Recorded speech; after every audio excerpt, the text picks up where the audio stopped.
Vou começar aqui falando do funcionamento da disciplina, para já tirar logo as dúvidas, né, sobre o que a gente vai ver, o que a gente vai falar, como é que funciona essa disciplina. Então, aqui o funcionamento. Os temas são esses, a aula de hoje eu vou fazer uma revisão. Daí quem foi meu aluno? A aula de hoje é de quinta-feira, vai ficar meio chata, eu acho, porque são coisas que vocês já viram, mas é muito importante a gente dar uma revisada, para garantir que a gente vai entender e lidar bem com o resto da matéria.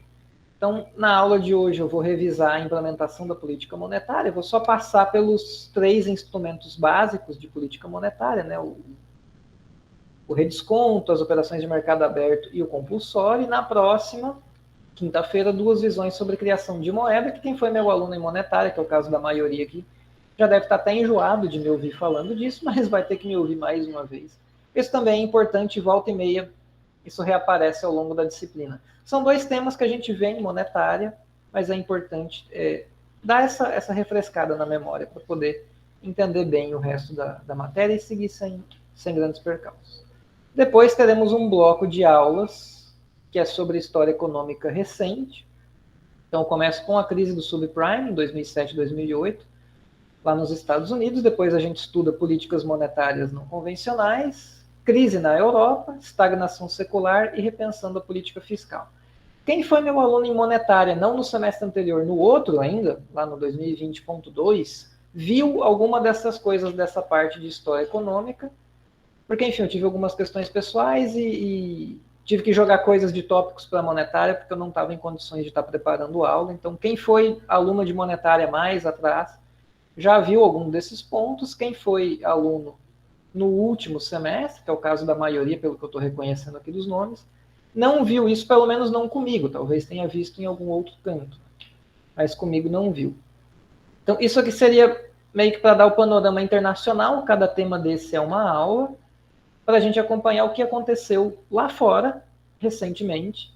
Eu pensei, uma época, em colocar uma aula sobre os impactos econômicos da Covid, mas eu ainda não consegui encontrar nenhum bom trabalho em português sobre isso. E a gente está no meio da crise ainda, né? Embora ela já esteja, parece que está passando, mas, enfim, talvez eu coloque, se houver demanda para isso, eu procuro melhor e coloco algo. Então, aqui é para a gente ter um panorama internacional de o que aconteceu lá fora recentemente. Lembrando que o foco é sempre, obviamente, o nome da disciplina fala, né? É em economia monetária, no lado da política monetária, no lado financeiro da economia. Então, vamos ver a crise do subprime, que teve importantes consequências. E, do nosso ponto de vista, né? Óbvio que essa não é a principal consequência, mas do nosso ponto de vista do que a gente vai estudar, a principal consequência foi o surgimento das políticas monetárias não convencionais. Então, hoje a gente revisa como que a política monetária convencional, que antes não se chamava de convencional porque era a única política que existia. Quando surgiu a outra, daí virou uma que é não convencional e é essa que a gente vai ver hoje, que é convencional, que é a que a gente estuda em economia monetária. Depois, crise da Europa, estagnação secular, que é um tema um pouco mais teórico, e repensando a política fiscal, que foge, né, do tema da matéria, mas não tanto, vocês vão ver que tem relação.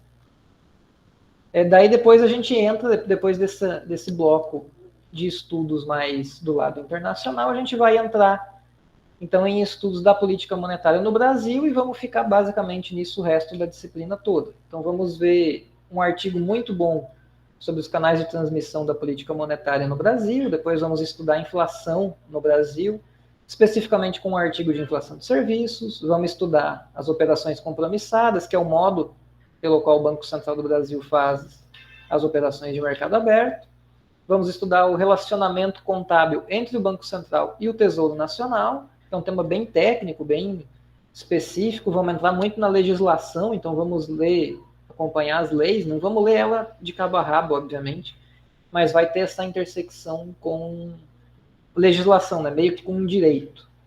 Depois vamos estudar as nossas reservas internacionais, como que elas foram constituídas e tudo mais. Daí aqui é importante entender esse contexto internacional aqui, porque ele explica muito do que a gente vai ver depois aqui no Brasil.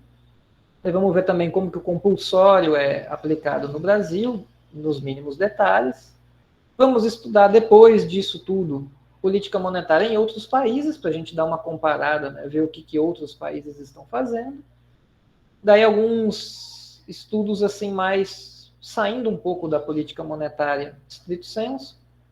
Vamos ter um estudo aí sobre as atas do Copom e a trajetória pessoal de diretores e presidentes do Banco Central, algumas aulas sobre o BNDES e algumas aulas sobre o mercado de câmbio. Na verdade, eu acho que as aulas de câmbio elas vão ficar mais para o início. Na verdade, a ordem não é necessariamente essa aqui dos temas. Cronograma inicial de aula, só para a gente ter uma noção breve de como que isso está distribuído. Eu tenho aqui só o cronograma até que dia 9/11. Comigo eu tenho ele já todo programadinho até o final do semestre. Geralmente, início de semestre, eu faço essa programação e na segunda semana já começa a dar tudo errado e eu já tenho que mudar o cronograma. Então, isso aqui é um cronograma só inicial, tá, gente? Não está marcado a ferro e fogo nem nada do tipo. Aulas síncronas em negrito. Daí aqui deixa eu só dar uma explicação. Quem é meu aluno já está cansado de saber, já entende o meu estilo de dar aula. Quem não é, então, fica aqui a explicação. Eu mesclo aulas síncronas, que são as ao vivo, para quem ainda se perde nos termos. Então, aulas ao vivo, que é como essa hoje, e aulas que são gravadas, aulas que eu gravo aqui em algum momento e disponibilizo para vocês assistirem a gravação no tempo de vocês, na hora que vocês quiserem, mas eu sempre disponibilizo elas no dia e horário da aula, né? Às vezes um pouco antes, geralmente um pouco antes, para quem já quiser se adiantar. Então, aqui em negrito são as que são ao vivo. Então, hoje é ao vivo, dia 28. Na quinta-feira também, porque é início, né? Para a gente ir, quem nunca me viu, se acostumar comigo, e quem já me conhece, para ir se situando aqui na disciplina. E essa revisão eu acho que é um negócio importante de se fazer. Então, só que o negrito, agora que eu estou vendo, ele não ficou assim muito destacado, né? Ele está meio apagado. Não sei se a minha miopia aqui está falhando, mas o negrito não parece tão negrito assim. Depois, 2 aulas gravadas, uma sobre o subprime e outra para a crise na Europa. Dia 12 é um feriado, tá no calendário acadêmico, eu sigo o calendário acadêmico, então se lá tá feriado, eu não vou dizer que vai ter aula, né? Tá marcado feriado lá, eu não vou ir contra. Depois, teremos mais 2 aulas gravadas sobre políticas não convencionais e estagnação secular. Talvez essa do dia 14 eu dê ao vivo, mas eu não decidi isso ainda. Eu vou comunicar a vocês com antecedência, não se preocupem.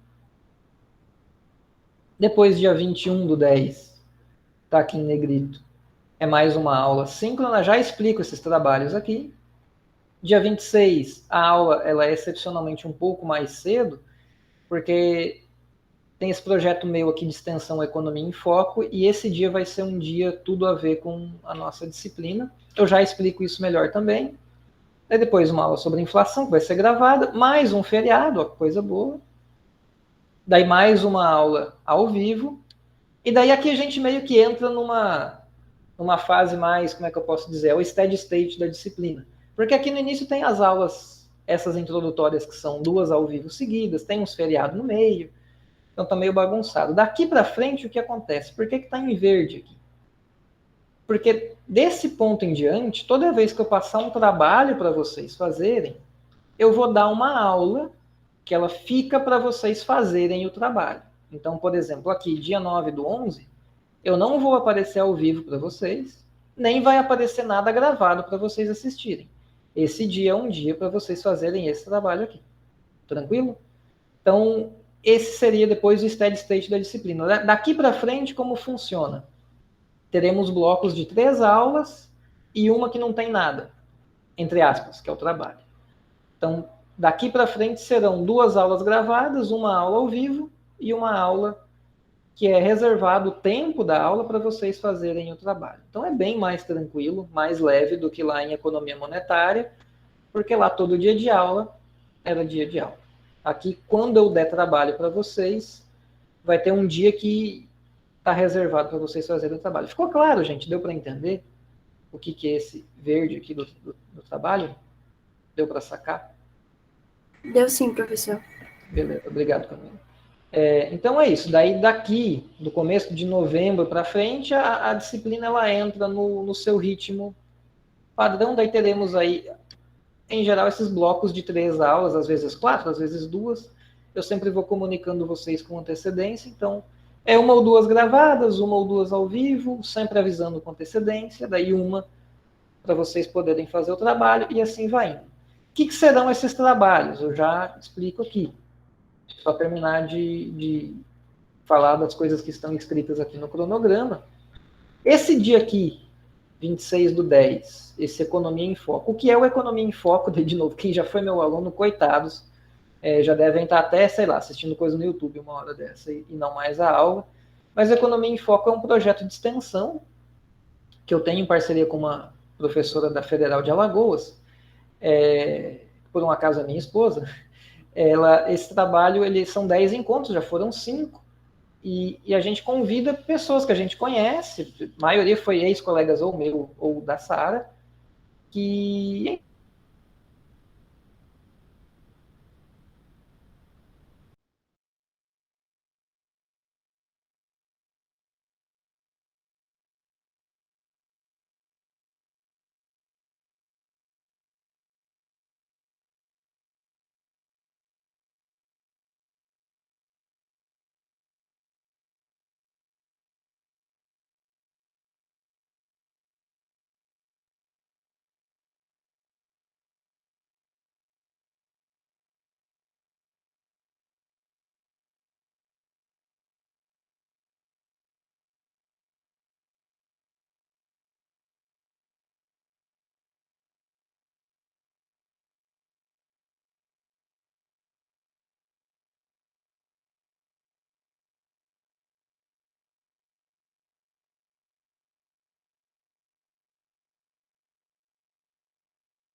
gente, voltei.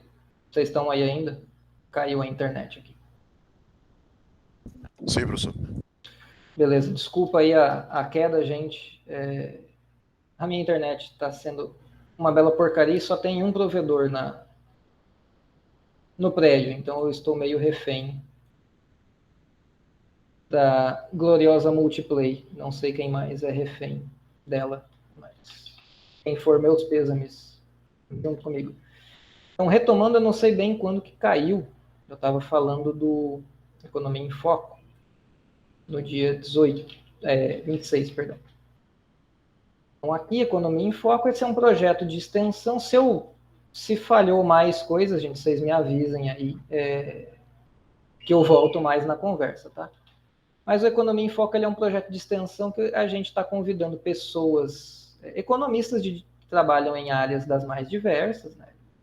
Empresa, instituto de pesquisa, governo. O último que a gente teve foi com pessoas que trabalham em governo. Para trocar experiências com as pessoas. E nesse dia, no dia 26, o Economia em Foco, os 2 convidados são de bancos centrais. Um é um amigo meu que trabalha no Banco Central do Brasil e outro é um conhecido meu que trabalha no Banco Central da França. Por isso que vai ser às 15 da tarde. Geralmente é às 7 da noite que a gente faz, mas isso para o cara que está na França já é um horário muito impossível para ele. Então a gente vai fazer às 3 da tarde, foi o horário que eu consegui encaixar na agenda dos 2. Então esse aqui é um dia em que a aula disciplina vai ter essa intersecção com esse meu projeto de extensão. que é o Economia em Foco. Decepcionalmente é às 15 horas, então não tem uma aula, vai ter esse evento. Daí quem puder participar eu agradeço, e quem aparecer lá no dia e contribuir com presença, com perguntas, com interação, ganha pontos extra. Não é nada obrigatório. Não estou colocando como obrigatório porque não está no horário da aula, né? Então eu não posso. Quer dizer, acho que eu até poderia, mas não é de bom tom eu cobrar por algo que está fora do horário padrão, né? Então, nesse dia, no dia 26, tem o Economia em Foco. Quem quiser mais detalhes, pode me mandar um e-mail. Quem quiser seguir no Instagram, deixa eu escrever aqui, é o @ecoemfoco. Daí lá vocês ficam sabendo de tudo. Nos próximos eventos teremos ainda mais 5. Esse com o Banco Central, bancos centrais, né? Um com bancos comerciais e de desenvolvimento e mais outros 3 que não vêm ao caso agora. Mas o único que vai interseccionar com a aula é esse, porque é um dia que realmente vale muito a pena a gente trocar ideia com pessoas de bancos centrais, porque é isso que a gente vai estar estudando na disciplina o tempo todo, né? O rapaz da França, ele não é brasileiro, ele é francês, mas fala português. É meio enrolado, é com sotaque, mas vai dar para entender. E o Cristiano, que é do Banco Central do Brasil, é ser brasileiro mesmo, enfim, acho que vai ser interessante essa troca de ideias com eles. Bom, gente, então esse é o cronograma inicial. Pode ser que algo mude, pode ser que não, mas a gente vai trocando ideias. E tudo que se eu for mudar alguma coisa, eu sempre vou estar avisando com antecedência, a não ser que seja realmente algo assim, um imprevisto, né, uma emergência. Os trabalhos, tá? Avaliações, como é que vocês serão avaliados na disciplina. Não temos provas aqui, tá? É tudo trabalhos. Então, o planejado são para o semestre todo, são 8 ou 4 para cada bimestre, 4 que seriam para AP1, 4 para AP2. Boa parte são resenhas de artigos, daí quem já foi meu aluno em monetária sabe como é que eu cobro. Então, essa é a ideia para boa parte, acho que aí dos 8 trabalhos, uns 4 ou 5 serão resenhas. Eu dou opções de artigos para vocês lerem, e vocês vão escolher um dentre os que eu dou de opção para fazer uma resenha. Ou, eventualmente, para alguns temas, para algumas aulas, ao invés de ser uma resenha, eu vou dar uma pergunta para vocês responderem, ou uma lista com algumas perguntas, 2 ou 3, vocês escolhem uma para responder. Tá certo? Então, são essas as avaliações. Eu aviso elas no final de uma aula, por exemplo, deixa eu voltar aqui. Por exemplo, no fim dessa aqui do dia 14, essa aqui talvez seja gravada, mas, por exemplo, no dia 21, ou nessa, na gravação, vai dar no mesmo, né? Chegou o fim da aula, eu digo, o trabalho dessa vez é tal pergunta, ou dessas 2 ou 3 opções de artigo, escolhe um para fazer resenha. Eu sempre dou um pouco mais de uma semana. Eu dou aí uns 8, 10 dias para vocês entregarem. Vocês entregam pelo sistema, pelo SIGA. Tudo é feito pelo SIGA, tá, gente? Eu coloco os slides lá, aliás, o de hoje já está lá. Já coloquei, está lá o plano de ensino para quem quiser ver. Tem as referências bibliográficas todas. E assim que vai, tá, gente? Então, esse é o tipo de avaliação que a gente vai estar fazendo. 8, que é o que eu tenho planejado inicialmente, mas isso pode eventualmente mudar. Eu pretendo não mudar o meu planejamento, mas vai que, né? Então, é sempre bom deixar aberta essa opção. Então, vamos para a aula em si. Gente, ficou alguma dúvida do funcionamento da disciplina? Como que vocês serão avaliados? Ou tá tranquilo? Alguém quer fazer alguma pergunta? Professor, você pode só dar um exemplo de como seriam esses trabalhos? Tipo um exemplo prático, algum trabalho que você fez do semestre passado? Então quando é uma resenha, eu vou dar 3, geralmente são 3 opções de artigos. Então tem um artigo, deixa eu até voltar aqui, por exemplo. Aqui eu estou planejando fazer uma pergunta, mas digamos que fosse uma resenha. Tem um artigo que é o base para essa aula do subprime, um que é o artigo base para a crise na Europa e um para as políticas não convencionais. Daí vai estar lá no sistema o PDF dos 3, e a resenha é o seguinte: vocês vão escolher um só dos 3, tem 3 lá, mas vocês vão escolher o que vocês quiserem, o tema que vocês mais gostarem. E daí vai fazer uma resenha do artigo. O que é a resenha? Você vai ler, e essas resenhas eu sempre peço. Quando chegar no dia de eu pedir alguma resenha, eu explico de novo, tá, gente? Com mais com mais detalhes, mas resenha geralmente eu peço até 2 páginas, menos, o que eu tenho simplesmente entre 1,5 páginas e 2, tá? De 1 página para baixo eu já acho que fica muito curto. E a resenha é um resumo do artigo que vocês estão lendo, tendo margem para vocês se posicionarem, se quiserem colocar aí alguma opinião pessoal, complementar com alguma outra coisa que vocês leram, linkar com assuntos ditos em aula. Então, isso é uma resenha. Quando for uma pergunta, por exemplo, para esses dias aqui, né? Uma pergunta pode ser, explique a importância dos CDS para o surgimento da crise do subprime. Então, essa é uma pergunta. Eu posso ter uma outra pergunta que seria, explique como se desenrolou a crise na Europa. Daí vai ter essas duas, você vai escolher uma para responder. Então, isso é o tipo de avaliação que eu costumo fazer. Ficou mais claro, Pedro? Ficou sim, professor. Obrigado. Nada, que isso. Então, é assim que a gente vai seguir. Bom, então vamos para o tema da aula mesmo. Deixa eu ver o chat, vocês estão mais caladinhos no chat. Não sei se é característica de vocês ou se já está de saco cheio com o ensino remoto. Se eu que dou aula já estou de saco cheio, imagina vocês. Só que vocês têm vantagens, né? Vocês conseguem estar fazendo outras coisas durante uma aula. Eu estou aqui olhando só as iniciais de vocês na tela. É bem chato esse ensino remoto. Mas, graças a Deus, é o último semestre disso, ao que tudo indica. Então, vamos para a revisão, para a aula em si, né? Que eu quero revisar como que é a operacionalização da política monetária. E daí, de novo, quem foi meu aluno em monetária viu esses temas, mas viu em uma outra ordem, de uma outra maneira, espalhado ao longo de várias aulas. Aqui é tudo condensado em um único momento. Caso falhe meu áudio, gente, ou vídeo, vocês, por favor, deem um aviso aí, só para eu saber que está falhando ou não, porque eu só vi aquela hora ali que caiu, porque apareceu a informação na tela de que eu caí. Mas qualquer problema aí na conexão, vocês avisem. Caso ela fique lenta, eu posso desligar a câmera, né? E daí fica tranquilo, pelo menos o áudio e os slides. Agora, se cair, não tem o que fazer.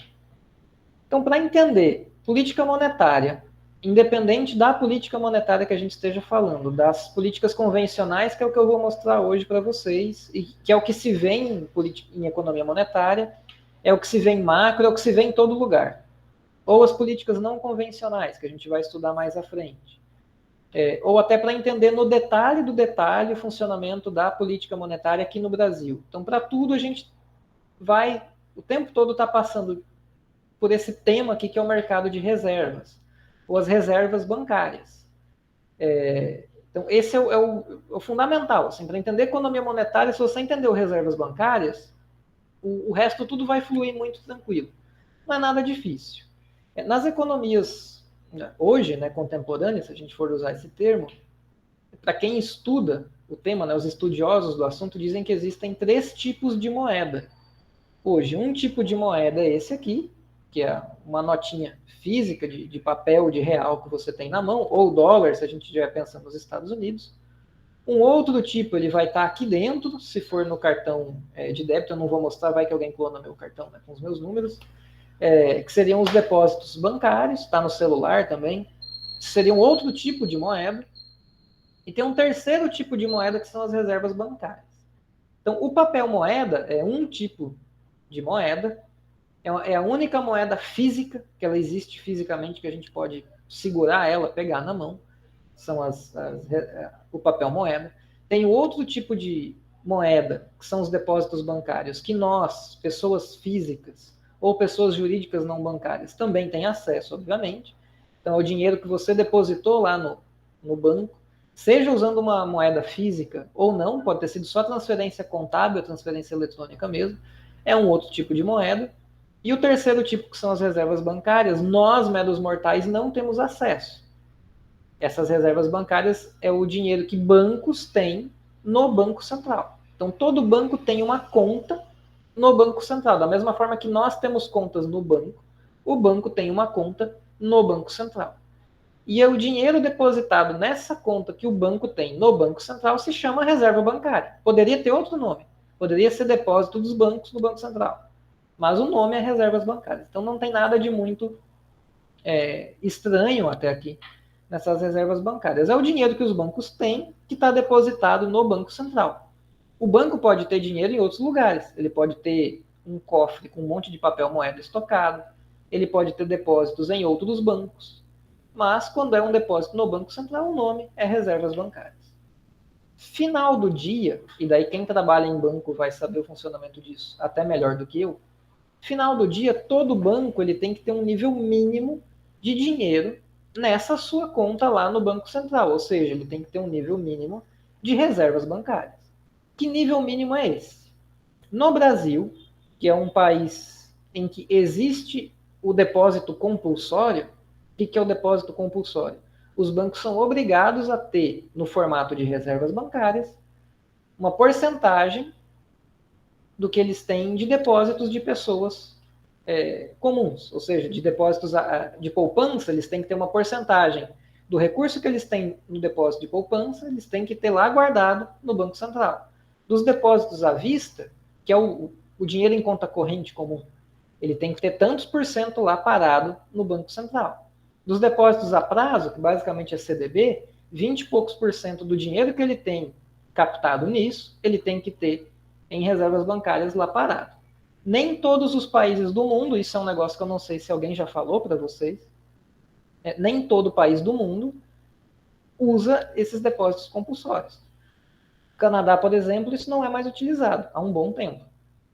Então, no Canadá não existe isso de nível mínimo de reservas, não existe uma porcentagem que o banco tem que deixar parado no Banco Central em proporção a alguma fonte de recurso dele. Então, tem países que isso não acontece. Em um país como o Brasil, em que há o compulsório, então os bancos eles têm um nível mínimo para ser atingido todo dia. Deixa eu vou pular lá para o final dos meus slides, depois eu volto ali, só para ilustrar. Então, aqui no Brasil, como é? Recursos à vista, ou seja, depósitos em conta corrente comuns, 21% tem que ficar no formato de reservas bancárias. Ou seja, para cada R$100 que o banco tem, que alguém tem depositado no banco, o banco tem que ter 21 parado lá no Banco Central. Para recurso a prazo, que é basicamente CDB e CDI, já é 31%. Então, para cada R$100 que o banco tem dessa fonte, tem que ficar 31 parado como reservas bancárias lá no Banco Central. E para os depósitos de poupança, 20%. Então, isso que é o compulsório. Eu vou passar os slides de volta. Quem tem problemas epiléticos ou coisa parecida, fecha o olho aí rapidinho. Então, isso é o nível mínimo de reservas, isso é o compulsório. Então, aqui no Brasil, fim do dia, os bancos eles têm que estar desse mínimo para cima. Por isso que é um mínimo. Então, esse é o compulsório. Então, o banco ele tem 1 milhão em depósito de poupança. Ele só tem depósito de poupança. Então, ele vai ter que ter 20% em reservas. Se ele tem 1 milhão de reais em poupança, ele tem que ter 200 mil de reservas. Chegou o fim do dia, um monte de gente sacou dinheiro do banco, transferiu para outros bancos, fez PIX para contas em outros bancos, saiu recursos dele, e quando ele foi transferindo esse recurso, foi saindo reservas bancárias dele, ele ficou abaixo dos 200 mil que ele tinha que ter, ele ficou com 150 mil. Então, esse banco, no final desse dia, ele ficou faltando 50 mil para ele fechar o caixa dele, para ele atingir o mínimo de reservas bancárias que ele tem que ter, que o compulsório exige dele. O compulsório, quem define é o Banco Central. Então, na prática, ele ficou abaixo do mínimo que o Banco Central exige dele. Esse banco, que ficou abaixo do seu nível mínimo de reservas, ele tem que ir atrás de dinheiro. Ele tem que pegar dinheiro de algum lugar para, no fim do dia, ele voltar a ter um nível de reservas no mínimo ou acima dele. O lugar mais comum dele pegar esse dinheiro emprestado é de outros bancos, bancos esse que tem reservas em excesso. Bancos, por exemplo, que foi o banco que teve mais gente depositando um envelopinho de dinheiro do que gente que ficou sacando dinheiro no caixa eletrônico. Um banco cujos correntistas mais receberam PIX naquele dia do que pagaram PIX para correntistas de outros bancos. Então, no fim de todo dia, vai ter alguns bancos que estão com mais recursos e vai ter bancos que vão estar com menos recursos. Talvez um detalhe que tenha faltado aqui, que alguém porventura esteja boiando, é o seguinte: toda vez que um banco, que eu transfiro recursos do meu banco para um outro banco, Por exemplo, eu tenho conta no Nubank, daí eu fiz um Pix para alguém que a conta é no Bradesco. Eu perdi o meu depósito e a pessoa ganhou um depósito para ela. E o Nubank perdeu reservas bancárias e o Bradesco ganhou reservas bancárias, porque o recurso ele andou de um banco para o outro. Então, contabilmente, um banco ficou com menos reservas, que é o banco de onde saiu o recurso, e outro banco ficou com mais reservas, que é o banco que recebeu os recursos. Então, esse é o funcionamento básico das reservas. Fim do dia, vai ter bancos que estão com mais recursos, que são esses que mais receberam do que enviaram dinheiro para fora, e vai ter bancos que vão estar com menos recursos. E aqui a gente tem, então, o mercado de reservas bancárias. Tem bancos que vão estar no final do dia ofertando reservas, são bancos que estão com recursos acima do mínimo exigido pelo compulsório, ou se a gente estiver pensando num país que não tem compulsório, essa história também funciona, porque os bancos, internamente, eles têm cálculos contábeis, atuariais, que eles fazem de um nível mínimo de reserva que ele tem que ter para ele funcionar todo dia. Tipo um nível mínimo de caixa de uma empresa qualquer. Então, mesmo num país que não tem compulsório, a história é a mesma. Então, no fim do dia, vai ter bancos que vão estar com excesso de recursos e vai ter bancos que vai ter uma falta de recursos. Esses que estão com falta de recursos estão demandando esses recursos, estão demandando reservas, e os bancos que estão com excesso de recursos, eles estão ofertando esses recursos, estão ofertando reservas. E os bancos vão, então, competir com o outro para ver quem vai emprestar dinheiro para quem, a qual taxa de juros. Então, aqui no eixo horizontal temos o volume de reservas e aqui temos o preço dessas reservas, que é uma taxa de juros. Então, por exemplo, um banco, no exemplo que eu dei, o Nubank, saiu dinheiro para outro banco. E ele ficou no final do dia, está faltando 1 milhão. Ele precisa de 1 milhão para atingir o mínimo que o compulsório exige dele.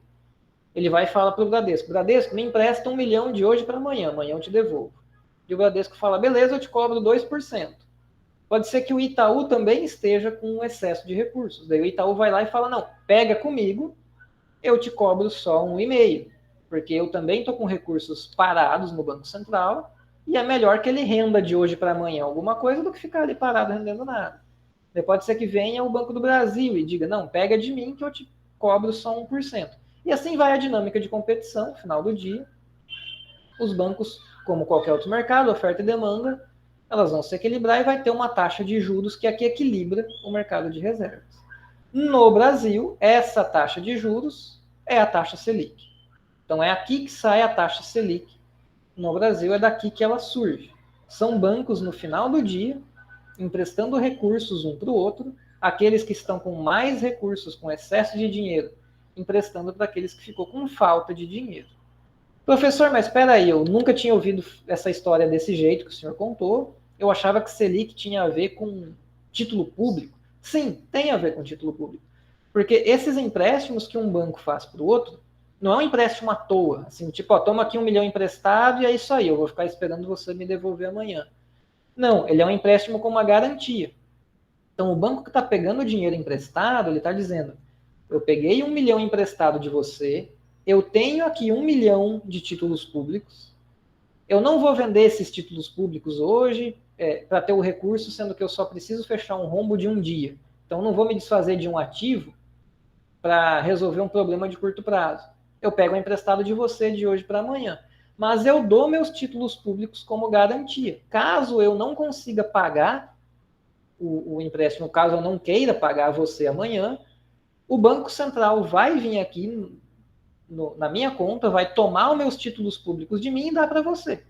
Então tem uma garantia, que são os títulos públicos. Por isso que Selic tem a ver com títulos públicos, sim. Mas a taxa Selic, ela surge desse mercado interbancário. Bancos com excesso de reservas, emprestando dinheiro para bancos com falta de reservas. E daí, da interação entre oferta e demanda, sai a taxa Selic. Mas, professor, de novo, eu não ouvi a história desse jeito, e eu vejo lá a Selic está em 6,5, 6,5 ou 6,25, eu sempre esqueço, deixa eu botar rapidinho aqui no Banco Central. Eu sou meio ruim de memória. Está em 6,25, não 6,5, desculpa aí a informação errada. Então, a taxa Selic está em 6,25. Então, isso, Selic over. Então, o que acontece? O Banco Central está obrigando os bancos a um emprestar para o outro a 6,25? Não, não é isso a taxa Selic. A taxa Selic ela não é uma imposição do Banco Central. Ele não obriga ninguém a fazer nada, ele não cobra uma multa de quem emprestou, pegou emprestado, diferente desses 6,25 que é a Selic hoje. O que o Banco Central está dizendo é que eu, Banco Central, vou intervir nesse mercado aqui de reservas se a Selic estiver se desviando da minha meta. E todo dia ela se desvia da meta. Então, no mercado de reservas de verdade, ou a taxa Selic corrente, ela raras vezes vai estar exatamente onde o Banco Central está dizendo lá no site dele. Raras vezes ela vai estar agora, entre essas duas reuniões do Copom, a última mais recente e a próxima, que talvez a Selic mude, poucos dias, mas e se tiver coincidência, ela vai estar em exatos 6,25%. Vai ter dias que ela vai estar 6,23%, vai ter dias que ela vai estar 6,26%, 6,28%, ela vai ficar flutuando ali. O Banco Central não intervém no mercado a todo momento. Se ela tiver em 6,26%, para o Banco Central, a princípio está tudo bem, porque ele tem a meta de uma Selic a 6,25. 0,01 não é tanto assim, a ponto de justificar uma intervenção. O Banco Central intervém no mercado de reservas, eu já explico como ele faz isso, quando ele vê que há uma tendência para a Selic se descolar para cima ou para baixo da sua meta. Como que o Banco Central intervém, então, nessa taxa básica de juros, nesse mercado de reservas? O jeito mais simples é esse aqui. É uma operação de mercado aberto, que é o que? O Banco Central ele vai comprar títulos dos bancos. O que o Banco Central faz quando ele está comprando o título de um banco? E agora deixa eu pegar aqui alguma coisa para tentar ser mais didático um pouco. Eu vou pegar aqui um papelzinho de cartão e uma nota de dinheiro. Quando o Banco Central faz uma compra, né, uma operação de mercado aberto de compra, porque ele pode fazer operação de mercado aberto de venda, mas a de compra é o quê? Sou eu aqui, Banco Central, vocês aí, bancos, vocês têm títulos, eu, Banco Central, tenho dinheiro. Que dinheiro é esse aqui? Não é o dinheiro no formato papel moeda, nem o dinheiro no formato depósitos bancários. É o dinheiro no formato reservas bancárias, que é dinheiro também. Então, eu, Banco Central, vou comprar o título de vocês, vocês me dão o título, eu dou o dinheiro. Então, é isso que acontece quando o Banco Central faz uma operação de mercado aberto de compra. Ele tira o título dos bancos e dá o dinheiro em troca. Ele não obriga os bancos a fazer isso, ele oferece o recurso a uma taxa que seja mais atraente para os bancos. Se nenhum banco quiser comprar, vender o título, nenhum banco vende. Ninguém é obrigado, tá? Por mais que tenha gente que acha que aqui somos comunistas ou coisa do tipo, mas não somos, tá, gente? Aviso aos desavisados, tá? Então nenhum banco é obrigado a nada. Se o Banco Central quiser comprar, ninguém quiser vender, beleza, é isso aí, o Banco Central que se vire e ele que chore para lá. Então tá lá os bancos com o título, o Banco Central com o dinheiro, e é assim que é feita a compra. Se o Banco Central faz isso com vários bancos, ou pelo menos com os principais bancos, em um volume grande de dinheiro, o que está acontecendo? Ele está tirando o título de um monte de banco e botando reservas na conta de vários bancos. O que acontece, então, quando vários bancos vão ficando com mais reservas? Já vejo aqui, Wesley, as perguntas. Tá? Conforme os bancos vão ficando com mais reservas, a oferta desses recursos no mercado interbancário aumenta. Por quê? Porque é um monte de banco ficando com mais reservas do que o que eles precisam, ficando com reservas acima do nível mínimo.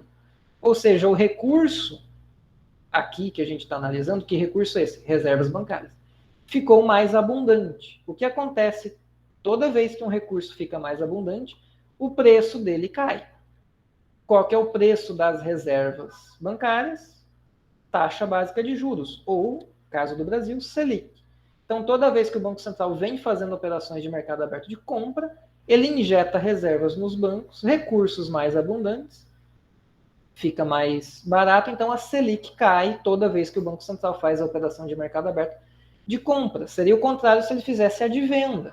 A de venda seria o quê? Tá lá os bancos com dinheiro e é o Banco Central com o título. Daí eu jogo o título ao mercado e tiro, enxugo esse dinheiro dos bancos, vou trazendo ele para mim, ou seja, eu diminuo o nível de reservas dos bancos. Daí, com isso, tem menos reservas no mercado, ou seja, o recurso está mais escasso, ou seja, ele vai ficar mais caro. E daí a taxa básica de juros vai subir. Esse é o modo mais básico que o Banco Central tem para colocar a taxa Selic na meta dele. Então, hoje é 6,25%.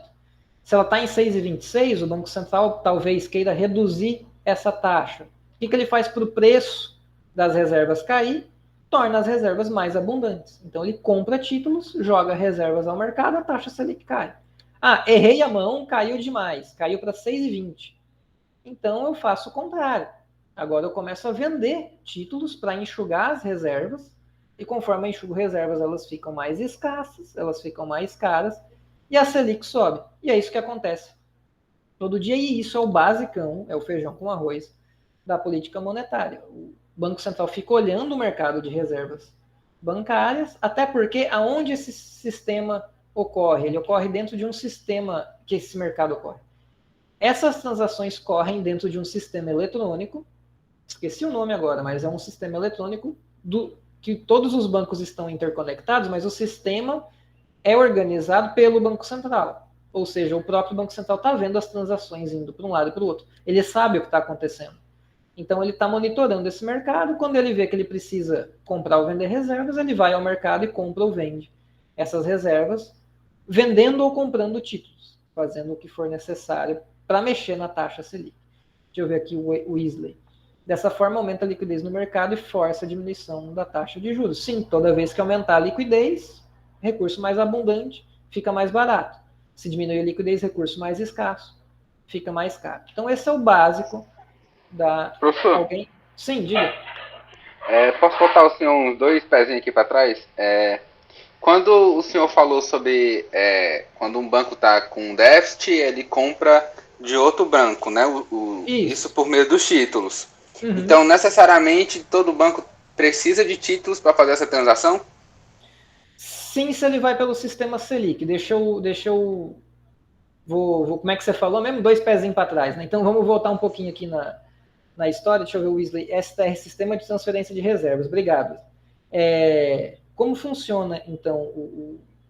Se o banco quiser adquirir reservas bancárias através do sistema Selic, ele vai ter que ter títulos públicos em carteira. Porque se ele não tiver, ele não tem nada para dar em garantia para pegar o dinheiro emprestado. Quem tem dinheiro em excesso e está emprestando para os outros, esse não precisa ter título, porque ele está emprestando, né? Ele tem o recurso. E é tudo isso que ele precisa. Então, quem vai emprestar para os outros só precisa ter reservas em excesso, ele não precisa ter o título. Quem está pegando emprestado tem que ter o título. Existe um outro mercado, de onde sai uma outra taxa muito importante na nossa economia, só que eu não falei dela porque nela não passa a política monetária. Mas é a taxa DI, que é a taxa dos CDIs, que são certificados de depósito interbancário. Esses certificados, que eles são? Eles são...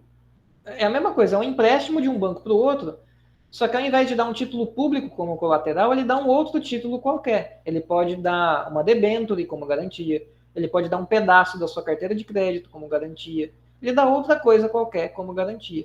Esse mercado ele acontecia na antiga CETIP, que é a Câmara Especial de Liquidação e Custódia de Títulos Privados, que hoje a CETIP não existe mais, porque ela se fundiu com a BMF Bovespa e virou tudo B3. Então, antigamente, há uns 20 anos atrás, eram 3 instituições separadas. A BMF, para commodities e futuros, a Bovespa para ações e a CETIP para títulos privados. A BMF e a Bovespa se fundiram e virou BMF Bovespa, e a CETIP ainda existia até poucos anos atrás, quando os 3 mercados se juntaram, né? As 3 instituições se juntaram e virou a B3, que é Brasil Bolsa Balcão. Ou Brasil Balcão, não, acho que é Brasil Bolsa Balcão. Então, esse é um outro modo de um banco adquirir reservas. Ele pode não fazer pelo sistema Selic, ele pode ir pelo sistema da antiga CETIP, hoje B3. Mas ele provavelmente vai ter que ter alguma coisa para dar em garantia para os outros bancos. Até porque se ele não tem mais nada para dar de garantia, ninguém vai querer emprestar para ele, né? porque ele não, enfim, né, não sobrou nada no banco, eu vou emprestar grana para uma instituição que não sobrou nada dentro dela, né? Então essa é a distinção. Ficou claro, Alisson? Surgiu alguma outra dúvida, alguma outra questão? Não, professor, ficou claro. Obrigado. Beleza, nada. Então, vamos lá, então, seguindo. O nível de reservas, eu botei aqui, né, a oferta aumentando, expliquei que ela pode diminuir também se o Banco Central faz o contrário. Pode aumentar também a demanda. Por exemplo, o Banco Central ele pode subir o compulsório. Daí, nesse caso, por exemplo, o compulsório lá que está girando ao redor de 20%. Se ele dobra, vai para 40%, se ele vai de 20% para 40%, um banco que antes estava com excesso de reservas, porque, digamos, ele tinha 30% de reservas. O que é 30% de reservas? Ele tinha dinheiro no formato reservas, equivalente a 30% dos seus depósitos, dos depósitos dos seus correntistas. Então, se ele tinha 1 milhão de depósitos, ele tinha 300 mil de reservas. Se o compulsório é 20%, esse banco está bem, está sobrando dinheiro. Se o compulsório sobe de 20% para 40%, esse banco que antes tinha dinheiro sobrando, agora ele tem dinheiro faltando. Ele está abaixo do mínimo. Antes ele estava acima do mínimo, agora ele está abaixo do mínimo. E o que ele vai fazer? Demandar mais recursos. Então, se o Banco Central ele aumenta o compulsório, ele está aumentando a demanda dos bancos por reservas bancárias. Então, a tendência é, com isso, maior demanda por um recurso, a tendência é o preço dele subir. Então, se o Banco Central sobe o compulsório, a tendência é a taxa Selic subir. Se ele diminui o compulsório, a tendência é que a taxa Selic caia. Então, isso é o básico, é o beabá, digamos assim, do funcionamento da política monetária, né? Já falamos de compulsório, já falamos de operações de mercado aberto, falta o redesconto, que a gente vai ver já já. Só vou passar aqui, tem alguns slides com uma informaçãozinha. É meio que um desvio na rota, na verdade, é um parênteses na aula, que é controlando o nível de reservas. Isso aqui é só para quem não foi meu aluno, para entender as ideias monetaristas, que para os monetaristas tinha que controlar os agregados monetários para conseguir controlar a inflação. Então, para eles, tinha que controlar o nível de reservas. Então, o nível de reservas ele tinha que ficar constante. Sumiu. Eu tinha ligado a caneta e ela não quer ligar para eu poder rabiscar aqui. Agora ele ligou. Ele tem que manter as reservas num nível constante. Façam de conta que isso era uma linha reta na vertical. Então, numa visão mais monetarista, o Banco Central tem que manter as reservas constantes nesse risco vermelho feio que eu fiz aqui. Então, por exemplo, se acontece alguma coisa, o governo realizou gastos, e daí aqui fica um clique também para vocês, mais um. Toda vez que o governo federal gasta, ele está aumentando o nível de reservas na economia, no sistema bancário. Toda vez, não é só quando ele tem déficit ou superávit. Ele gastou, saiu recursos de um negócio chamado Conta Única do Tesouro Nacional, que a gente vai estudar com mais detalhes mais à frente. Saiu dinheiro de lá, e isso é uma conta que o governo federal tem no Banco Central. Daí o dinheiro, toda vez que o governo federal gasta, sai dinheiro dessa conta e é transferido para contas nos bancos comerciais. Se o governo pagou salário, por exemplo, o meu, eu sou funcionário federal, então ele pagou meu salário, saiu o dinheiro da conta única e entrou na minha conta corrente. Nessa transferência de recursos, o banco, que eu sou correntista, aumentou as suas reservas. Então, toda vez que o governo gasta, o federal, tá? Estadual e municipal, não é essa a lógica. Mas o federal, ele gastou, ele aumentou o nível de reservas na economia. Ele torna as reservas bancárias mais abundantes. Quando ele cobra imposto, está saindo dinheiro das contas bancárias de pessoas físicas e jurídicas, sai recursos de lá e entra na conta única do Tesouro Nacional, que é o dinheiro, é a conta do governo federal no Banco Central. Então, ao cobrar impostos, o governo está enxugando o nível de reservas. Então, a política fiscal ela tem uma intersecção com a política monetária. E por isso que também vai ter um momento da aula que eu vou falar repensando a política fiscal. Vai ter momentos que eu vou falar muito de gastos do governo, de dívida pública.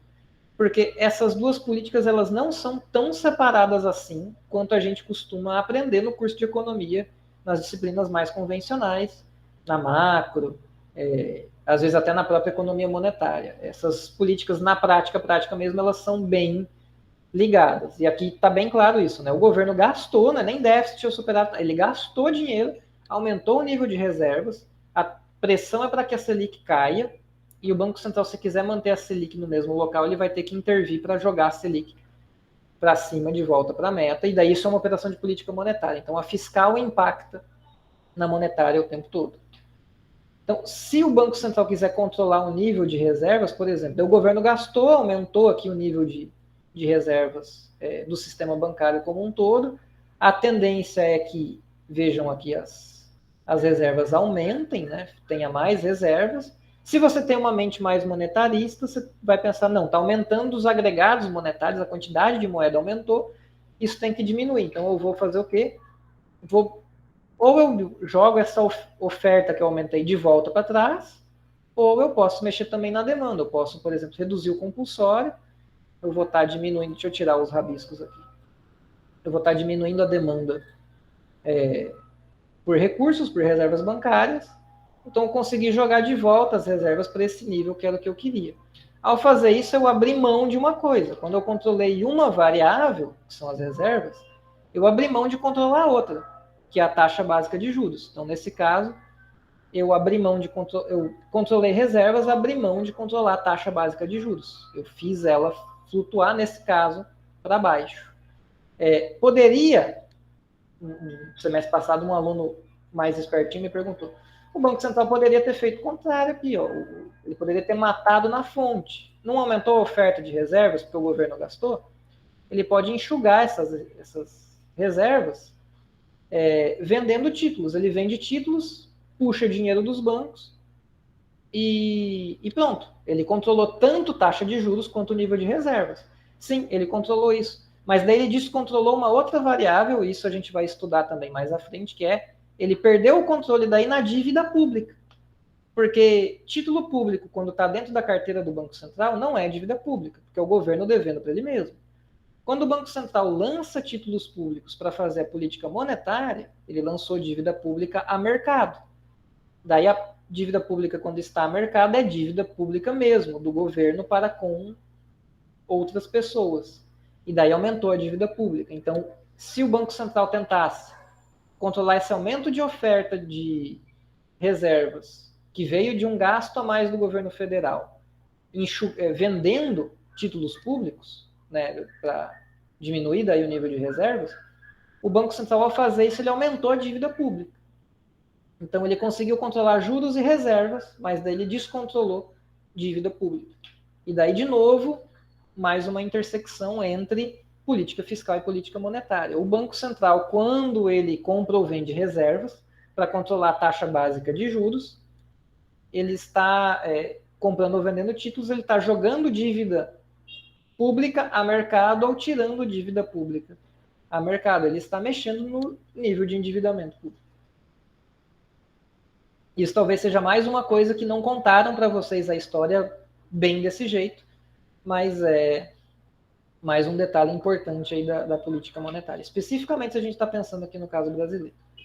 Bom, deixa eu apagar isso para a gente seguir adiante, que já temos aí 1 hora de aula e daqui para frente o cansaço de vocês só vai aumentar, se é que já não bateu. Deixa eu ver quantos ainda estão online. 17 ainda tem lá. Bom, descontando eu e os slides, tem 15. Então, essa é uma conclusão. Se o banco quer controlar o nível de reservas, ele abre mão do controle da taxa básica de juros. Ele pode controlar isso? Pode. Mas ele vai ter que deixar a Selic flutuar para cima ou para baixo para contrabalançar essa movimentação aqui no nível de reservas. Se ele quiser fazer o contrário, que é o que ele faz hoje, controlar a taxa de juros, então aconteceu aquilo lá. O governo realizou gastos tirando recursos de sua conta no Banco Central. Aumentou o nível de reservas bancárias de novo. Mais uma vez, ele poderia fazer essa outra opção, né? O Banco Central, ele vende títulos públicos para enxugar reservas bancárias, ele jogou a barra vermelha de volta para azul, resolveu. Mas com isso, ele está tirando títulos públicos, Banco Central, está tirando títulos públicos de sua carteira e jogando ao mercado. Uma hora ele pode ficar sem títulos públicos na carteira também, tem essa outra questão.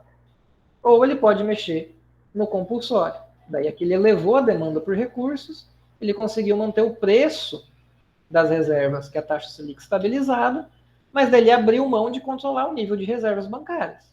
E hoje em dia, para o nosso Banco Central e para a maioria dos outros, tudo bem, porque o objetivo deles não é controlar nível de reservas, é controlar a taxa básica de juros. Tranquilo, gente, até aqui? Dúvidas, perguntas? Tá dando para entender? Muita informação nova, muita informação diferente. Digam aí o que vocês estão achando. Tudo ok? Deixa eu acender a luz aqui, rapidinho. Já volto.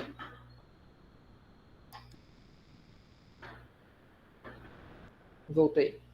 O triste da aula remota é que meus alunos conhecem tudo minha casa. Esse semestre que eu tô com obra, então mais ainda. Vocês acham que vão ver quase todos os cômodos da casa, só não vão ver o banheiro e a cozinha. Mas fazer o quê, né? Essas intimidades aí que os alunos começam a ter com os professores. Acontece. Já aconteceu tanta coisa. Já tocou interfone em aula e peraí, gente, tá tocando o interfone, tem que ali atender. Já aconteceu da minha esposa engasgar, começar a tossir, eu achar que ela tava morrendo. Deu parar a aula e ir lá acudir a mulher. Aula à distância é massa. Uma vez veio minha cunhada com criança pequena na hora que eu tava dando aula, daí o bebê começa a chorar, daí os alunos, professor, que isso, é seu filho? Não, não tem filho, enfim. Isso tudo vai acontecendo. Bom, gente, aqui já deu para ter uma boa visão de política monetária, como ela acontece um pouco mais na prática, né? Longe daquela coisa mais, eu diria até abstrata, por exemplo, de você ver um ISLM, um ISLMBP, que a coisa fica meio etérea, assim, do tipo, política monetária expansionista, política monetária contracionista, né? E não fica bem claro exatamente o que aconteceu. Então, tudo acontece aqui, gente, nesse mercado de reservas. Para falar um pouco mais aqui de política monetária mesmo, eu vou até pular esse quadro, mas só para a gente colocar alguns nomes aqui em jogo, daí, de novo, quem já foi meu aluno, coitados, estão vendo isso aqui de novo.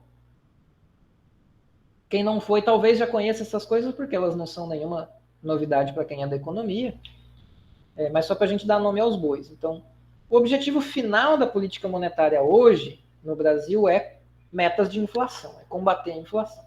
E quem define qual que é a meta da inflação, qual que é o valor de inflação, que é o ideal, que é o que a economia tem que ter, não é o Banco Central. O Banco Central define uma meta para a Selic. A meta para a inflação, quem define é o Conselho Monetário Nacional, que hoje ele é composto por 3 pessoas. O Paulo Guedes, ministro da Economia, o Roberto Campos Neto, presidente do Banco Central, e o secretário especial da Fazenda, que eu nunca me lembro o nome dele, nunca sei quem é. Então são essas 3 pessoas, 3 homens, velho, branco, não, se bem que o presidente do Banco Central é jovenzinho, mas 3 homens sentados definindo onde que vai estar a meta de inflação, e é isso, esse é o Conselho Monetário Nacional. Antigamente, quando não existia, nem tão antigamente assim, né, mas quando não existia Ministério da Economia, quem sentava no conselho era o ministro da Fazenda, o do Planejamento e o presidente do Banco Central. Então não é o Banco Central que define a meta de inflação, mas o presidente do Banco Central, ele tem uma voz aí na hora de definir o valor da meta de inflação. Daí temos uma chamada meta operacional, que daí temos a meta para a inflação. Daí o Banco Central pensa, bom, para a inflação bater na minha meta, qual que é o valor de taxa Selic que eu tenho que ter para essa Selic me garantir que eu chegue nessa inflação aqui? Como que uma Selic influencia na inflação, a gente já vai estudar. Eu vou explicar aqui brevemente, vai ter uma aula só para a gente entender isso. Mas daí quem define a Selic, a meta para a Selic, não para a inflação, a meta da Selic ela é definida dentro do Banco Central. Quem define é o Copom, que é o Comitê de Política Monetária, que é quem? É o presidente do Banco Central e todos os diretores do Banco Central. É quem manda em todas as diretorias. É o alto escalão do Banco Central. Esses caras eles se reúnem a cada 45 dias. É uma reunião que dura 2 dias. No primeiro dia, várias diretorias e departamentos, mas principalmente a Diretoria de Política Econômica, que é a DPEC, eles apresentam dados para os membros do Copom, projeções, econometria, de dizer, o nosso modelo aqui, o nome do modelo do Banco Central é engraçado, ele chama Samba, agora eu esqueci porque que essa é a sigla, mas nada mais característico, né, para o Banco Central do Brasil, o modelo econométrico dele se chama Samba. A gente rodou o Samba e o Samba está dizendo que A Selic tem que estar em, por exemplo, 6,25% para a gente atingir a meta de inflação. Então, vem esse tipo de informação para os diretores do Banco Central, para o Copom, toda a reunião do Copom, e não necessariamente eles vão seguir os estudos que foram feitos pelas diretorias e pelos departamentos. Depois, no Copom, eles decidem o que eles quiserem. Então, a reunião do Copom são 2 dias de reunião. No primeiro é só apresentação de dados, discussão. No segundo dia, feito a portas fechadas, só os membros do Copom mesmo que votam por manter, subir ou reduzir a Selic, caso resolvam alterar, em quantos por cento. Como que é feita essa votação? No Brasil não é divulgado. Tem países que divulgam: o diretor fulano de tal votou para subir a Selic em tantos por cento. O ciclano votou para baixar. O beltrano para manter. Tem países que é assim, que sai lá o nome do diretor e o que ele votou no Copom. No Brasil, a gente não sabe como cada diretor vota. Então, a gente fica na dúvida como que foi o processo, né, de decisão da taxa Selic. Nos Estados Unidos, não sai, lá no Fed, não sai a votação de cada diretor do Fed. Mas, depois de alguns anos, sai o áudio da reunião do FONC, que é o Federal... Ah, não, é outra coisa. Lá, esqueci o nome do equivalente ao Copom deles. Acho que é o FONC. Daí lá sai o áudio, eu não me lembro quantos anos depois, acho que é 10 anos depois, coisa assim.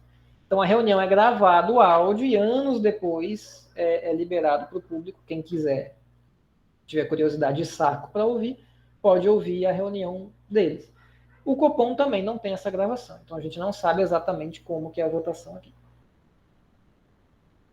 E depois que foi feito, que o CMN definiu meta para a inflação, que o Copom definiu meta para a Selic, é o DEMAB, que é o Departamento de Operações de Mercado Aberto, um departamento dentro do Banco Central que vai fazer isso que estava nos gráficos.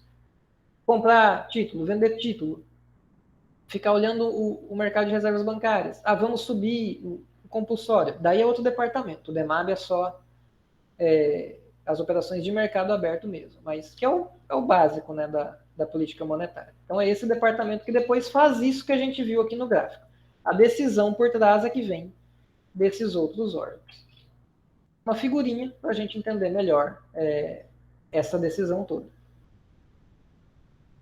Depois que o DEMAB está lá lutando para manter a Selic na sua meta, como é que isso vai bater na inflação? Então, o que costumeiramente se pensa seria o seguinte: a Selic mais alta, ela vai encarecer crédito na economia, uma Selic mais baixa vai baratear o crédito. Então, a Selic variando, ela vai modificar todas as demais taxas de juros, como a taxa do cheque especial, do cartão de crédito, de um financiamento da casa, do carro, da moto, o retorno de CDB, de LCI, de LCA, de todo o resto. Todas as demais taxas de juros da economia, elas são baseadas na Selic. Se a Selic sobe, essas outras taxas sobem. Se a Selic cai, essas outras taxas tendem a cair. Essas outras taxas ficando mais baixas, tem uma tendência que pessoas e empresas peguem mais dinheiro emprestado para gastar, e daí é mais demanda na economia, e uma demanda mais alta aumenta a inflação.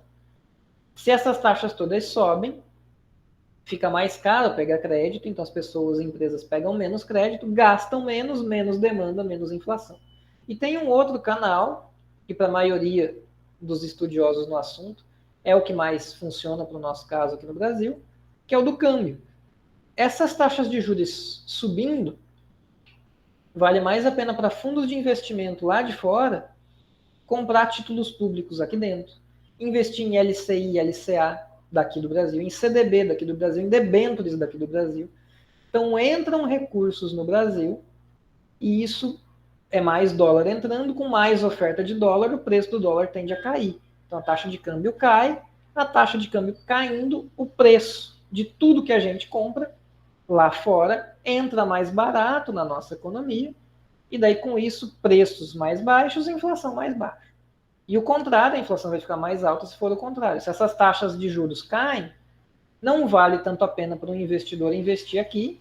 Talvez alguém que já esteja aqui dentro resolva sair, e ao sair tem menos oferta de dólares na economia, o dólar fica mais caro, e daí tudo que a gente compra lá de fora entra na nossa economia mais caro. E daí meu Deus, não saiu a palavra.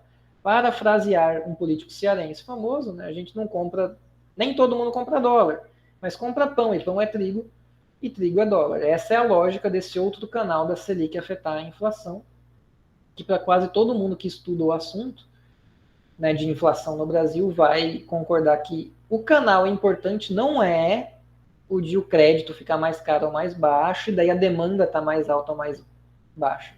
É o câmbio estar mais alto ou mais baixo, e esse é um dos motivos mais básicos da gente estar tendo uma inflação mais alta hoje no Brasil, segundo a maioria dos estudiosos de inflação. Se baixou a Selic muito, muito rápido, muito forte, o dólar subiu demais, se desvalorizou demais, ele desvalorizou mais do que só uma baixa na Selic explicaria, e daí para isso vem contribuir também o nosso cenário político caótico. Já passo para você, Luiz. A incerteza política e a nossa economia que não está boa, soma tudo isso, o dólar vai lá para cima, e daí esse é um dos principais vetores da nossa inflação mais alta hoje. Pode perguntar, Luiz. Mas, professor, mesmo com os aumentos na Selic, aumentos bem altos, subiu 1 ponto percentual na última reunião do Copom, nem o dólar ele não está apresentando nenhuma tendência de queda, está num patamar que ele está bem rígido, em 5 reais. Daí o que os analistas puxam para dizer é o seguinte: o dólar subiu porque a Selic caiu muito. Agora a Selic está subindo, mas ele não reage por quê? Porque ao mesmo tempo que a Selic está subindo, as confusões políticas estão aumentando e a crise econômica vem piorando. Então daí o dólar ele não responde só a uma coisa, né? Ele não responde só à taxa Selic. Então, no momento que a Selic caiu, era essa basicamente a única pressão em cima do dólar. A única variável, digamos, que estava variando, mas a única variável que se mexeu a ponto de influenciar no dólar. Hoje você não tem só uma Selic subindo. Hoje você tem uma Selic subindo, um cenário político em que não se sabe se vai ter eleição ano que vem ou não, um cenário energético que é bem provável que tenha apagão entre agora e o final do ano, uma crise econômica que daí vai piorar porque já não está bem. O governo tem todas as questões que não vai dar calote imprecatório. Daí vai ter apagão. Como é que vai ficar a economia desse país? Então, tem uma fuga de capitais acontecendo e especuladores apostando contra o real hoje, e daí a Selic hoje ela tem que subir muito para conseguir esse efeito da Selic subir, contrabalancear esses outros efeitos todos que empurram o dólar para cima.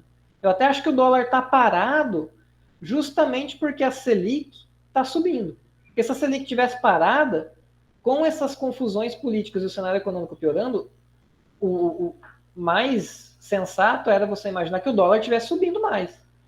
Então hoje, por conta da incerteza, então hoje ele está parado, talvez até ele estar parado seja um sinal da eficácia da alta da Selic. Porque tem um monte de fator que faria com que ele subisse. Ele não mexeu, ou mexeu muito pouco. Mas por que ele mexeu muito pouco, quando quase não está reagindo? Está rígido, como você falou. Porque a Selic está indo numa direção para contrabalancear esses outros efeitos. Não sei se ficou claro, Luiz. Não sei se você concorda também, né? Porque economista é assim, né? Oi? Eu não concordo plenamente. E acontece que a Selic tem um custo a cada ponto percentual que ela sobe, um custo muito alto para a sociedade. Sim, porque a Selic subindo, a dívida pública fica mais cara, né? E quem paga somos nós contribuintes. E isso é mais uma coisa que a gente vai estudar na disciplina, né? Essa mistura que tem no Brasil por conta da taxa Selic, que é uma taxa que ela indexa boa parte da dívida pública e é a taxa básica de juros da política monetária. Então é uma taxa para duas coisas. Outros países do mundo não é assim. Eles têm uma taxa básica de juros, obviamente, e eles têm uma taxa para os seus títulos públicos, que não é a taxa básica, é uma outra taxa. Então o Brasil que tem essa coisa estranha, que é uma taxa para duas coisas completamente diferentes. A Selic, ela remunera empréstimos overnight, que é de um dia para o outro, que um banco empresta para o outro, e remunera boa parte das LFTs, aliás, remunera todas as LFTs, que é 35% da dívida pública, que tem prazo médio aí entre 2 e 3 anos. Então, é uma taxa de juros que, de um lado, ela é para um prazo de um dia, e, de outro lado, ela é a mesma taxa de juros para uma dívida com prazo de 2 a 3 anos.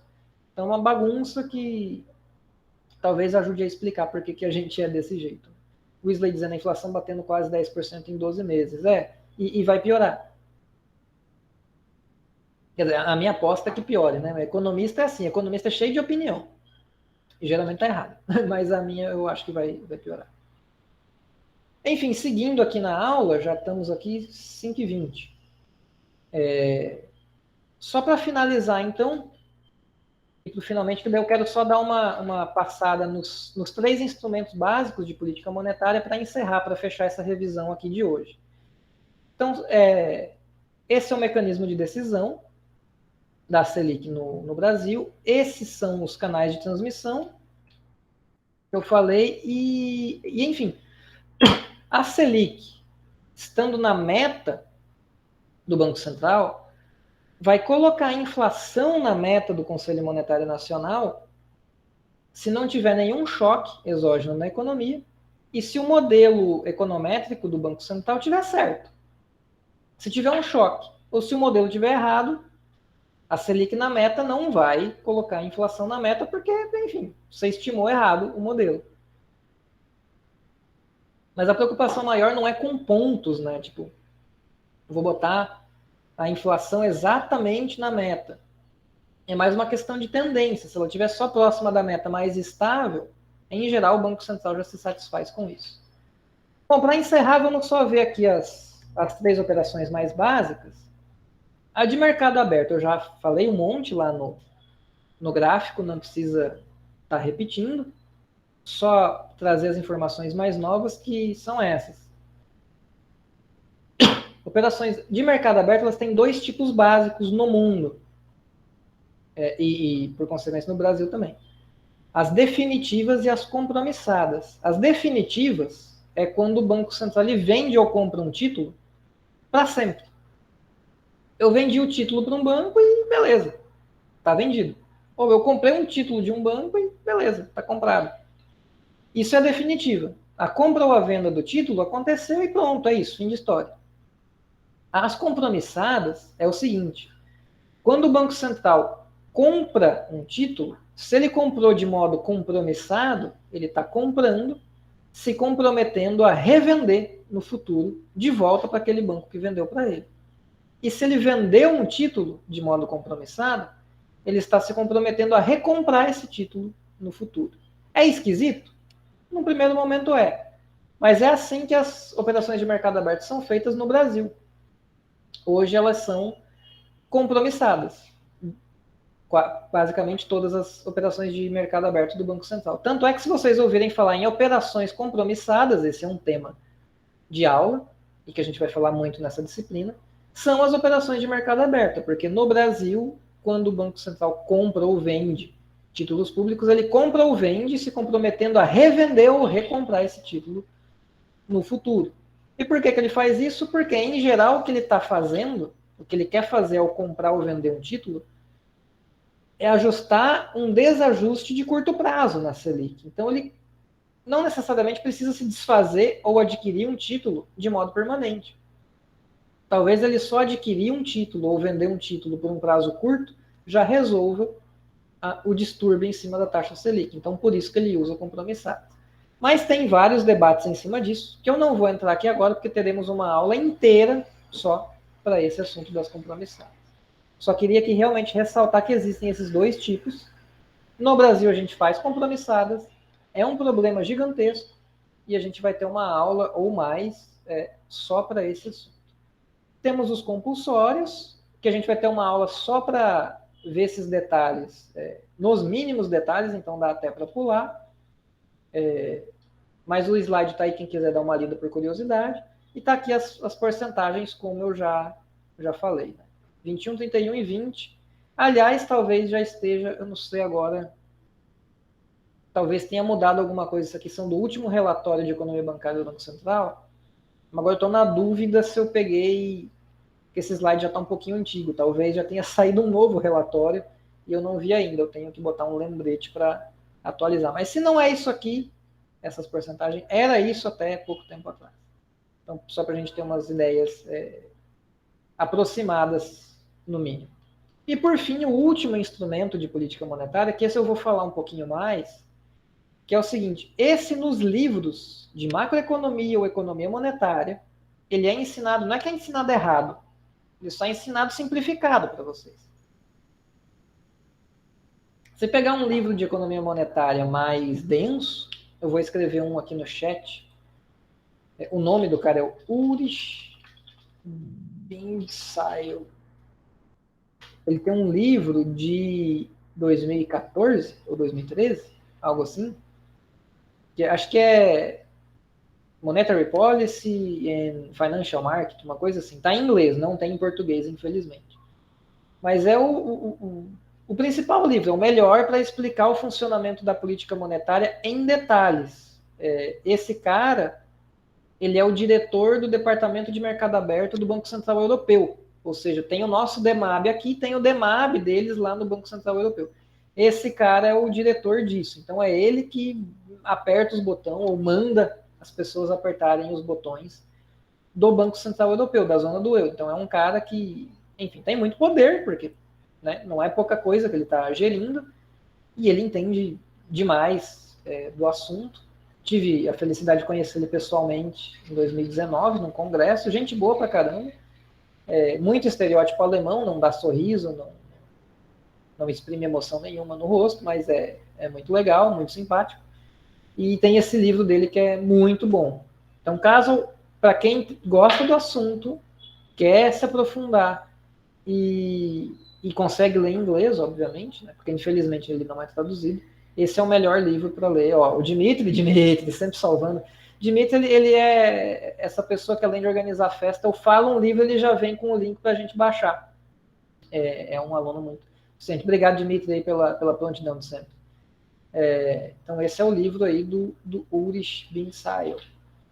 Então, esse livro, se vocês lerem artigos acadêmicos, que daí quase sempre eles são mais aprofundados do que livros-texto, o termo é esse aqui, Standing Facilities, que em português eu sinceramente não sei qual é. Que num livro-texto, o livro-texto é manual, tá? Manual de macro, de economia monetária, ele vai chamar de redesconto, mas redesconto é um tipo de Standing Facilities. Tem outras duas. Então aqui são operações, e daí a distinção que o Binsail faz é o seguinte, os outros dois instrumentos, operação de mercado aberto e depósito compulsório, é tudo feito sob iniciativa do Banco Central. É o Banco Central que vai lá e compra ou vende um título. É o Banco Central que vai lá e obriga os bancos a ter esse mínimo de reservas. As Standing Facilities não. Ele diz, isso aqui existe, isso aqui está aqui, à disposição de vocês, bancos. Quem quiser, pega. Quem não quiser, não pega. Então ele não obriga, não impõe, não é ativo. Esse aqui seria o lado mais passivo do Banco Central. Então tem o desconto ou redesconto, que no sentido mais estrito seria o seguinte, os bancos eles podem vender títulos para o Banco Central e no preço desse título é aplicado um desconto. Por isso, redesconto. Então, por exemplo, no mercado, uma LFT está sendo comercializada a R$900. Daí o Banco Central vai lá e diz, eu compro por 888. Essa diferença de R$2 é uma taxa de juros. Então, essa seria a taxa de redesconto para uma operação desse tipo. O mais comum é a segunda, que daí, quando se fala em redesconto, geralmente está pensando nessa segunda aqui, que são os empréstimos com garantias, que é o quê? O Banco Central empresta dinheiro para um banco e cobra uns juros desse empréstimo. Então, esse é o que, geralmente, quando você lê num manual, redesconto é esse último aqui. É eu, banco comercial, pegando dinheiro emprestado do Banco Central, ele me cobra uma taxa de juros e essa taxa é popularmente chamada de redesconto. É porque com garantias, porque praticamente todos os bancos centrais, pelo menos todos que eu tenho conhecimento, não empresta à toa para nenhum banco. Ele empresta dizendo, me dê esse título aqui em garantia. Se você não me pagar, não me devolver o dinheiro, eu pego esse título seu. E por fim, os depósitos remunerados. O que é isso? Aquelas reservas bancárias que a gente viu lá no início da aula, elas podem ser remuneradas ou não. Então, aqui no Brasil tem uma remuneração que é a seguinte: o compulsório em cima de depósito à vista não rende nada para o banco, e o compulsório sobre depósito a prazo e depósito de poupança, o volume de dinheiro que tiver lá está rendendo a taxa Selic. Ou seja, o Banco Central remunera o compulsório dos bancos. Então, eles são obrigados a deixar o dinheiro lá parado, mas está rendendo, exceto esse do recurso à vista. Tudo que os bancos tiverem depositado de reservas bancárias acima do mínimo não rende nada. Embora já tenha um projeto de lei que passou, agora não me lembro se foi na comissão especial, na Comissão de Assuntos Econômicos ou no plenário, para liberar o Banco Central de poder remunerar todas as reservas. Vários bancos centrais no mundo, o dos Estados Unidos e o Banco Central Europeu, inclusive, neles as reservas bancárias são remuneradas. Então, tudo que o banco tiver de reservas rende juros, independente se é compulsório ou não. O dinheiro está lá, está rendendo. Essa taxa é um instrumento de política monetária, porque é o Banco Central dizendo: eu vou te remunerar a X% ao ano, ou Y, ou qualquer outro valor. Então, esse é um outro instrumento de política monetária que nem sempre é deixado muito claro nos manuais e nas aulas e no curso como um todo. Acho eu muito porque aqui no Brasil a gente não tem o costume, né? Não é uma prática remunerar as reservas. Caiu na prova do Banco do Brasil nesse fim de semana. Do concurso, né? Que teve mesmo, né? Banco do Brasil. Você fez? Foi, Wesley? Bom, você está falando, provavelmente fez a prova, né? Tinha esquecido que tinha feito essa. Teve a prova, uma cunhada minha estudou, nem esqueci até de perguntar para ela. Ó, que cunhado ruim eu sou, né? Nem fui lá e perguntei: e aí, cunhada, como é que foi? Enfim, o redesconto no Brasil, como que ele é feito? Como é que ele é instrumentalizado? Ele é instrumentalizado nisso aqui.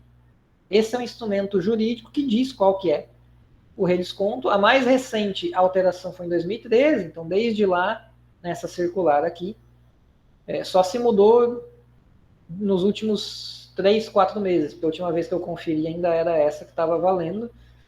E é isso aqui, é um instrumento legal, resolve, 1% para pegar empréstimo, um banco pegar empréstimo no Banco Central, para operação de um dia útil, 1% de acréscimo à taxa Selic. Então, se a Selic está em 6,25, 7,25 para pegar emprestado de um dia para o outro, 8,25 para pegar até 15 dias, 8,25 também para até 90 dias corridos.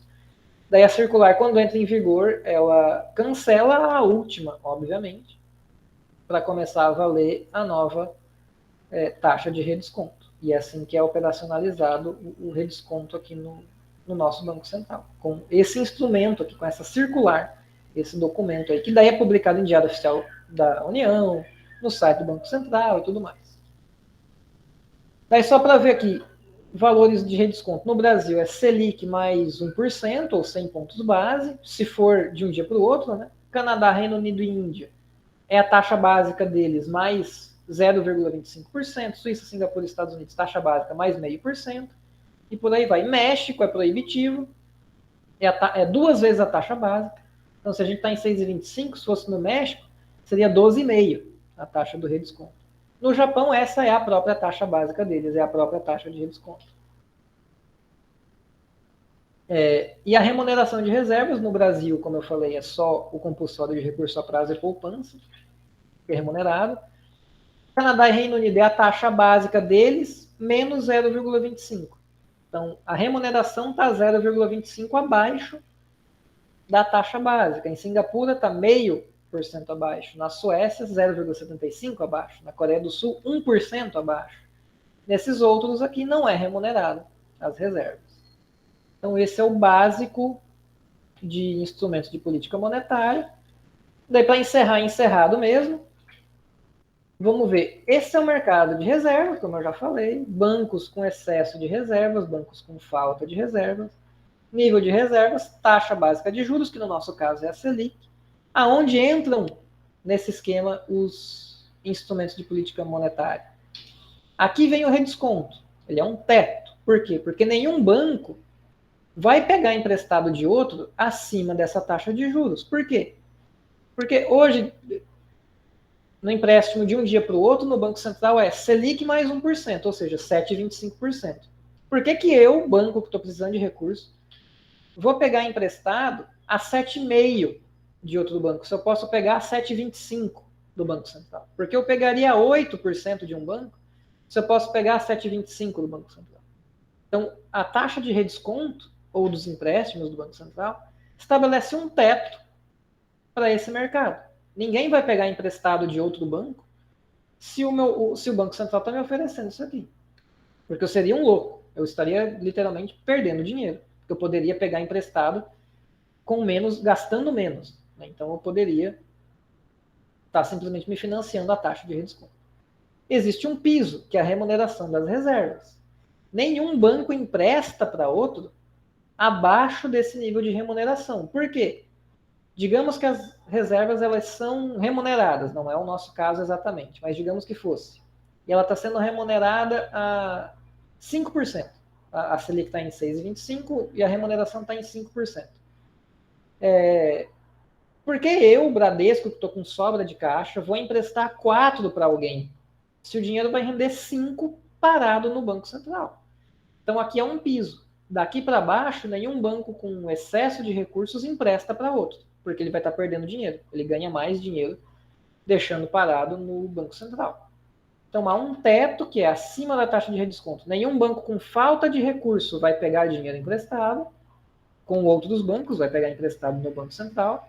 E existe um piso, que é a remuneração das reservas, que é nenhum banco com sobra de recurso vai estar emprestando dinheiro para outro banco a uma taxa abaixo dessa, porque daí ele estaria perdendo dinheiro.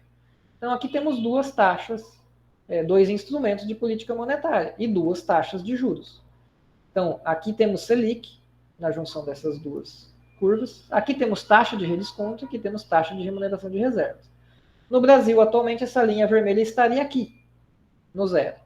A diferença entre as duas é chamada de corredor de taxas de juros. Esse corredor pode ser estreito, se a gente voltar aqui e ver, ó, Canadá.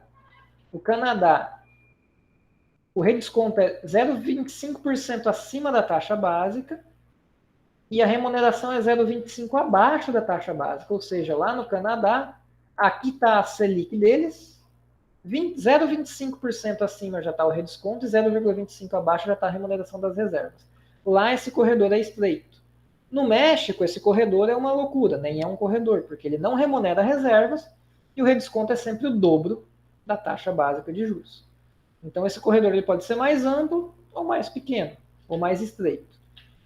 E os outros instrumentos, operação de mercado aberto e compulsória, eles aparecem aqui por quê? Porque eles vão estar mexendo ou na demanda ou na oferta de reservas, jogando ela para cima ou para baixo. Então as operações de mercado aberto, elas jogam a oferta para cima ou para baixo, e o compulsório joga a demanda para baixo ou para cima. Eu poderia ter colocado essas setinhas aqui, né? Acho que ia ficar mais didático. E daí com isso o nível de reservas vai variar conforme a política e a intensidade, a direção, e a taxa básica de juros também.